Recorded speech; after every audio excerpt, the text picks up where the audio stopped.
Welcome into Duval Daily, presented by GenJag.com. I'm Jordan Lugo. Thank you so much for tuning in here on Friday, December 8th. Just a few sleeps away from the Jaguars taking on the Browns in Cleveland. Going to be an interesting one. Will Trevor Lawrence play? We will find out in the coming days. He has been practicing. At least he did practice in a limited fashion on Thursday. Seems like an encouraging sign. We know Trevor Lawrence can come back from injuries quickly, but right now we're going to get into matchups, key matchups for the Jaguars and the Browns this Sunday.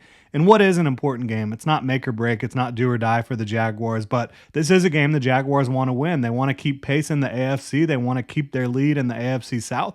Regardless of if they win or lose this game, they will stay atop the AFC South based on tiebreakers, but the Texans, the Colts, they could both catch up to the Jaguars in terms of overall record. This division could be square with three teams at the top at 8-5 following this week if the Jaguars lose. But again, they do hold the tiebreaker, so you can take some solace in that. But looking at these matchups for the Jaguars and Browns, I think you have got to start with Myles Garrett, who is one of the most dominant players in football, perhaps the best edge in the game today, most complete edge, a guy who can be an absolute game wrecker. And the Jaguars, they will be without their number one left tackle, Cam Robinson. They may also be without their number two left tackle in Walker Little, who's dealing with a hamstring injury and not practiced so far this week. Not good. Not good for the Jacksonville Jaguars there. You could be down to your third tackle, which is it going to be Blake Hance? That's who came in for Walker Little on Monday Night Football. Is it going to be Ezra Cleveland, who's been taking some snaps with the tackles this week, played tackle at Boise State? We're going to find out what that's going to look like. But either way, I think the Jaguars have got to game plan against Myles Garrett. He aligns on the right side of the defense. He's going to be going up against your left tackle more often than not. How are you going to combat that? I think that's going to be key for the Jaguars, whether it's adding a tight end to that side, whether it's chipping with a running back as well, whether it's rolling plays away from him, whether it's trying to use his aggressiveness against him. I think you've got to figure out how to handle Myles Garrett. And now the Jaguars, they have done a good job handling some of the best pass rushers in the league over the last couple years, but this is a test for this Jaguars offense, for this Jaguars offensive line, no doubt about it. I think you've got the weather versus both teams. It's supposed to be a little cold, not super cold, about 40 degrees for kickoff, but there's going to be rain overnight. There's going to be rain in the morning. There's going to be wind. How is that going to affect the field? How is the wind going to affect your ability to throw the football? We're going to find out, but I think the weather versus both teams, obviously the Browns should be more used to this type of inclement weather than the Jaguars are, and we have seen the Jaguars struggle at times with big-time weather. We'll see how that plays out. Trevor Lawrence versus his ankle. Can he get this ankle ready? This right ankle that has a high ankle sprain, right? Can he get it ready to play on Sunday, just less than a week after sustaining the high ankle injury on Monday Night Football? Going to be critical for the Jaguars if they can get him out there or not. I know a lot of people don't want to see him. Just let him rest up, let him get ready for the Ravens in Week 15 for Sunday Night Football. But in my opinion, if Trevor Lawrence feels comfortable, if he feels like he can be himself out there, you want him to play in this game as long as you're not really overly risking the re-injury situation, right? I think that Trevor Lawrence, he hasn't missed a game yet in his career. He's shown the ability to come back from injuries similar to this one, in my opinion. Obviously, the MCL strain earlier this year, he was able to play on Thursday Night Football after injuring that thing on Sunday. It's going to be interesting to see how it plays out. But one thing you want with Trevor Lawrence when he's out on the field is his ability to be mobile, not only being able to extend plays with his legs running the football, but his ability to maneuver the pocket and be quick on his ability to escape pressure.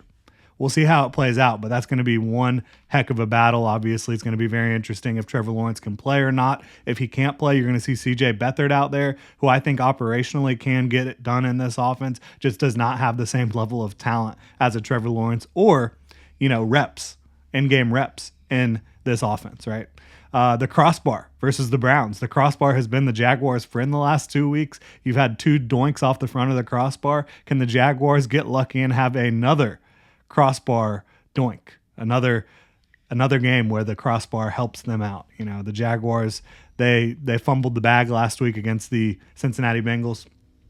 Can they overcome their demons and go get a win. And can the crossbar help them? I think it's going to be fun to watch that storyline. Obviously, the crossbar has been the special teams MVP for the Jaguars the last 2 weeks. Jerome Ford and Kareem Hunt and the rest of the Browns ball carriers, whether that is receivers catching the football and then turning upfield, whatever it may be, versus the Jaguars tackling. Tackling was abysmal last week for the Jaguars, uncharacteristic of this team this year. They were a team in 2022 that struggled with tackling consistency, but that's something that kind of went by the wayside this year. They really stepped up and improved their tackling until last week. So I think that's something they've got to get back on track with, is their tackling. And if they can do that, I think they should be able to limit this Browns offense a lot. And you don't know who's going to be playing quarterback for the Browns, Joe Flacco, Dorian Thompson-Robinson. It seems like it's trending towards Joe Flacco, who certainly will air it out. Elijah Moore, you can be looking for him deep down the field. But we'll see how that plays out with the quarterback situation. Tyson Campbell versus Tyson Campbell. I think he's going to suit up, being limited in practice this week so far with the quad injury, was coming off the hamstring injury. But if he goes out there, he's got to be more competitive than he was against the Cincinnati Bengals on Monday Night Football. He really struggled. He struggled to cover. Straight up. He had one of his worst games, maybe his worst game as a pro. So this is a guy that we know has the talent to be an upper echelon young corner in this league. He has the talent to thrive in this Jaguars zone scheme, but he's got to play better football than he played on Monday night. And if not, I think you're going to see some Buster Brown at some point. I think Buster Brown will be active this week regardless of if Tyson Campbell is up for this one or not, because you need some insurance on the outside, and they did not have that last week. And then finally, I've got these coaching matchups. Mike Caldwell versus Kevin Stefanski. We've seen this Kevin Stefanski type offense, where they do a lot of outside zone. They do a lot of play action, a lot of crossing routes, give the Jaguars some problems over the last couple years and this year. And it's given the Todd Bowles defense throughout history some problems. Mike Caldwell obviously runs a Todd Bowles inspired defense. He comes from the Todd Bowles coaching tree. So can they man up? Can they figure out how to slow down an offense that kind of features a lot of things that they've struggled with this year? I'm not sure. I do think Mike Caldwell is a good defensive coordinator. I think he has had the answers most of the time this year. I think that this is a big game for them, though, because if you can't go out and slow down this Cleveland Browns team without their starting quarterback, without a bunch of guys that will be out with injury, I think that you might be in the pretender category on defense. And this is a defense that has looked really good for most of the year, but coming off an embarrassing loss to the Cincinnati Bengals, an embarrassing performance on the defensive side of the ball, Mike Caldwell and this defense have got to get things going in the right direction. And then I've got Doug Peterson versus Jim Schwartz. These guys coached together on the Philadelphia Eagles staff for a long time, almost 5 years. Maybe it was 5 seasons, 2016 to 2020, I believe it was. So yeah, I think 5 years that Doug Peterson was the head coach with Jim Schwartz as his defensive coordinator. They know each other very, very well. Obviously, they worked with each other for a long time. They've both been coaching in this league for a long time. I think it's going to be fascinating to see. Jim Schwartz, he likes to rush with 4. He likes to get his guys aggressively attacking upfield on the defensive line. Can Doug Peterson take advantage of that? How will that chess match play out?